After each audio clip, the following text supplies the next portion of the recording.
সড়ক পথের বিকল্প হিসেবে নৌপথে কম খরচে পণ্য পরিবহনে কেরানীগঞ্জের পানগাঁও ইনল্যান্ড কন্টেনার টার্মিনাল নির্মাণ করেছিল চট্টগ্রাম বন্দর।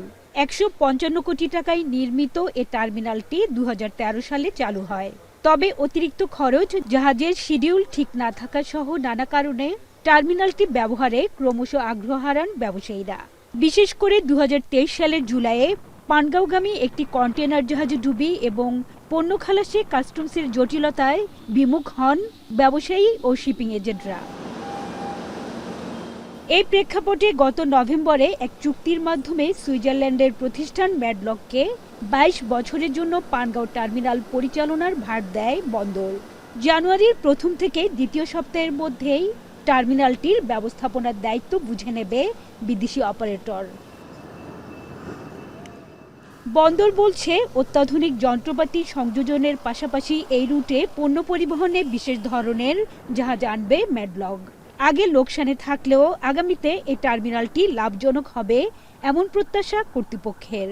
পানগাঁওটা আমরা ভাইব্রেন্ট করার জন্য আমরা উদ্যোগ নিচ্ছিলাম এবং এটাকে দরপত্রের মাধ্যমে আমরা একটা আন্তর্জাতিক টার্মিনাল অপারেটরকে নিয়োগ দিয়েছি। এই উদ্যোগটা গ্রহণ করলে পানগাঁওয়ে তাদের নিজস্ব কন্টেইনারও আছে ম্যাডলকের, তো সব মিলিয়ে পানগাঁওটা আশা করছি আমরা একটা বিশাল লাভের মুখ দেখবে এবং বন্দরের এবং দেশের অর্থনীতিতে এটা বিশাল ভূমিকা রাখবে। পানগাঁও বিদেশি অপারেটরকে দেওয়ার উদ্যোগে স্বাগত জানালেও ব্যবসায়ীরা বলছেন, বর্তমানে এই টার্মিনাল দিয়ে পণ্য আনা নেওয়ার খরচ ও সময় দুটোই বেশি লাগে। সেই সঙ্গে অধিকাংশ পণ্য কায়িক পরীক্ষার কারণে খালাসে দেরি হয়। তাই এই টার্মিনালকে পুরোদমে সচল করতে হলে জাহাজ বাড়ানোর পাশাপাশি কমাতে হবে খরচ ও জটিলতা। যদি নতুন বিদেশি অপারেটর আসলে যদি পরিবর্তন হয় তাহলে আমরা মনে করি এই আশায় আমরা আছি, কিন্তু যতক্ষণ না পর্যন্ত জাহাজ ভাড়া কম না হবে, অর্থাৎ ফ্রেট চার্জ কম না হবে, জাহাজের সংখ্যা যতক্ষণ না বাড়বে এবং কাস্টমারের গতি যতক্ষণ না বাড়বে, ততক্ষণ পর্যন্ত বন্দর সচল হবে না।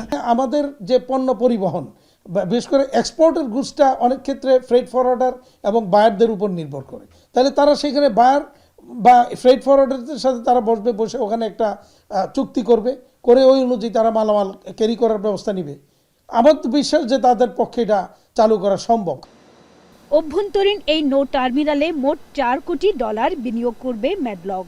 চুক্তির আওতায় প্রতি একক কন্টেনার থেকে বন্দর কত মাশুল পাবে এবং বছরে কত ফি পাবে সেটি প্রকাশ করেনি।